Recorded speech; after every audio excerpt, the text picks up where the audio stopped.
അല്ല, ഇപ്പോഴും ഉയർന്നു വന്ന വിമർശനത്തിന്റെ പശ്ചാത്തലത്തിലാണല്ലോ ഈ വിശദീകരണങ്ങളെല്ലാം ചോദിക്കുന്നത്. ഞങ്ങൾക്കതിൽ ഒരു തർക്കമില്ല.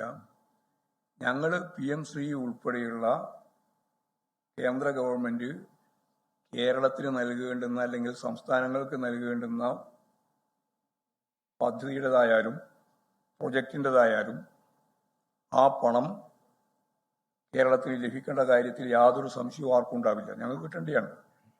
അതിന് മുമ്പൊന്നും നിബന്ധനയുണ്ടായിരുന്നില്ല. ജവഹർലാൽ നെഹ്റുവിന്റെ കാലം മുതൽ പഞ്ചവത്സര പദ്ധതി അങ്ങനെയാണല്ലോ തുടങ്ങുന്നത്. അതൊന്നും നിബന്ധനകളില്ല. ഗവൺമെന്റിനെ സഹായിക്കാൻ വേണ്ടിയിട്ടാണ്. ഫെഡറൽ സംവിധാനത്തിന്റെ ഭാഗമാണ്. പിന്നീട് ഇന്ദിരാഗാന്ധിയുടെ കാലം മുതലാണ് ഓരോരോ നിബന്ധനകൾ വന്നു തുടങ്ങിയത്.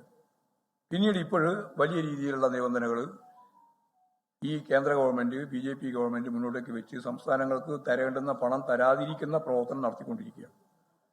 നമുക്ക് തരേണ്ടുന്ന ഒരു 8,000-ഓളം കോടി ഉറുപ്പിക കേന്ദ്ര ഗവൺമെന്റ് തരാൻ പല നിബന്ധനകളും പറഞ്ഞിട്ടും പല കാര്യങ്ങൾ പറഞ്ഞിട്ടും തരാതിരിക്കുന്നു.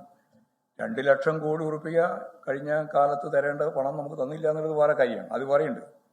അതിന് പുറമെ സെൻട്രൽ ഗവൺമെന്റിന്റെ സ്കീമിന്റെ ഭാഗമായി 60% അവരും 40% കേരളവും നൽകേണ്ടുന്ന പണത്തിന്റെ ഒരു വലിയ ഭാഗം പണം, അതായത് 8,000 കോടി ഉറുപ്പിക. ധനകാര്യ വകുപ്പ് മന്ത്രിയോട് ഇന്ന് സംസാരിച്ചപ്പോൾ പറഞ്ഞത് 8,000 കോടി ഉറുപ്പിക നെല്ലിന്റെ സംഭരണം ഉൾപ്പെടെയുള്ള കാര്യങ്ങളിൽ തരാൻ ബാക്കിയാണ്. അത് തരുന്നില്ല. ഓരോരോ നിബന്ധനകൾ വെച്ച് നമുക്ക് തരാതിരിക്കുകയാണ്. നമുക്ക് കേരളത്തിന് അർഹതപ്പെട്ട പണം തരിക തന്നെ വേണം. ഇതൊരു കാര്യം. പിന്നെ ഓരോന്നിനും നിബന്ധന വെക്കുകയാണ്. അത് ഒന്നിനു മാത്രമല്ല.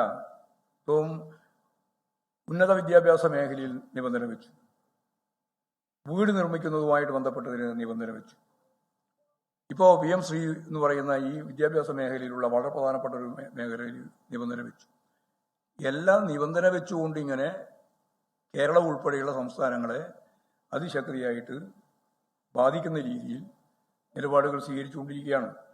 ആ നിലപാടുകൾ സ്വീകരിക്കുന്നതിനെ ഇവിടെ യഥാർത്ഥത്തിൽ ഏത് ഗവൺമെന്റും ഫെഡറലിസത്തിന്റെ ഭാഗമായിട്ടുള്ള കാര്യം മുന്നോട്ടേക്ക് വെക്കുമ്പോൾ ഈ നിലപാടിനെ എതിർക്കണ്ടല്ലേ? കോൺഗ്രസ് നിലപാടിനെ എതിർക്കുന്നുണ്ടോ? കോൺഗ്രസ് ഇവിടെ ഇപ്പോൾ സമരം നടത്താൻ പുറപ്പെട്ടിരിക്കുകയാണ്. വളരെ വിചിത്രമായ കാര്യം. കോൺഗ്രസിന് ഒരു അക്ഷരം ഉണ്ടാകാൻ അവകാശമില്ല. കോൺഗ്രസിന്റെ കാലത്ത് തന്നെയാണ് BJP-യുടെ കാലത്ത് കോൺഗ്രസ് എല്ലാം അംഗീകരിച്ചതാണ്. ഇന്ത്യയിൽ ആദ്യമായിട്ട് PM-ശ്രീ പദ്ധതിയിൽ ഒപ്പിട്ട ഗവൺമെന്റ് കോൺഗ്രസ് ഭരിക്കുന്ന സന്ദർഭത്തിൽ രാജസ്ഥാൻ ഗവൺമെന്റാണ്. കർണാടകത്തിൽ ഇപ്പോൾ അവരെ ഭരിക്കുന്നുണ്ട്, അവിടെയുണ്ട്, തെലങ്കാനയിലുണ്ട്. അത്രയിലെ സംസ്ഥാനമുള്ളൂ. ഇപ്പോൾ മുമ്പത്തെ പോലെ സംസ്ഥാനമില്ല.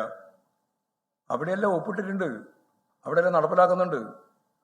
എന്നിട്ട് ഇവിടെ ഇടതുപക്ഷ ജനാധിപത്യ മുന്നണിയെ അടിക്കാൻ ഒരു വടി കിട്ടുമല്ലോ എന്ന് വിചാരിച്ചിട്ട് അതിന്റെ മേലെ നിലപാട് സ്വീകരിച്ച് കൊണ്ടുപോകുന്ന ഒരു സമീപനമാണ് കോൺഗ്രസിനുള്ളത്. കോൺഗ്രസിന്റെ ഇരട്ടത്താപ്പാണ്.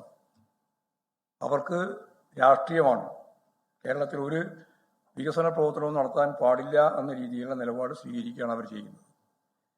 ഞങ്ങളെ സംബന്ധിച്ചിടത്തോളം ഞങ്ങൾ നയപരമായിട്ട് അന്നും ഇന്നും ഇനി നാളെയും ഈ PM-ശ്രീ പദ്ധതിയുടെ ഭാഗമായിട്ടുള്ള നിബന്ധനകൾക്കെതിരാണ്. എന്നാൽ ഞാൻ നേരത്തെ പറഞ്ഞതുപോലെ എല്ലാ മേഖലയിലും ഗവൺമെന്റ് കേരളത്തിന് നൽകേണ്ടുന്ന പണം തരാതിരിക്കുന്നു.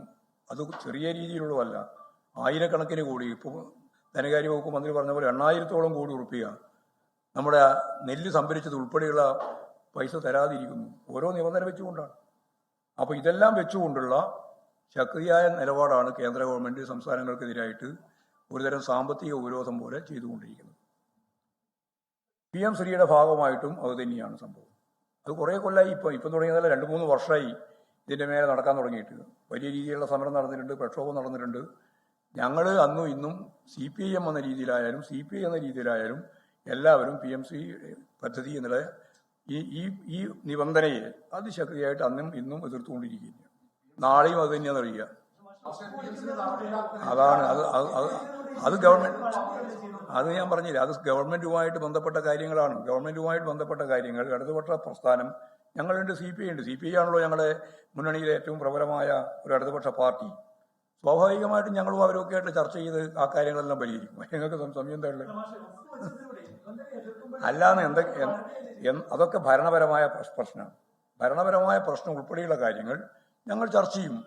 ചർച്ച ചെയ്ത് ആവശ്യമായ നിലപാട് സ്വീകരിക്കേണ്ടി ചെയ്യും. നിബന്ധന മാത്രമേ എതിർക്കുള്ളൂ. അല്ല, അത് ഒരു ഭാഗം. അതല്ലാതെ ഒരുപാട് ഭാഗമുണ്ടല്ലോ. വിദ്യാഭ്യാസ മേഖലയിൽ നടപ്പിലാക്കേണ്ടുന്ന ഒരുപാട് പണം ഇതിന്റെ പേര് തടഞ്ഞു വെക്കുകയാണ്. ലോകത്തെവിടെയായാലും ഏത് സമയത്തും 24 വാർത്തകളും ഓഗ്മെന്റഡ് റിയാലിറ്റി പാക്കേജുകളും എക്സ്പ്ലെയിനറുകളും വിശദമായി കാണാൻ ഞങ്ങളുടെ യൂട്യൂബ് ചാനൽ നിങ്ങൾക്ക് സബ്സ്ക്രൈബ് ചെയ്യാം.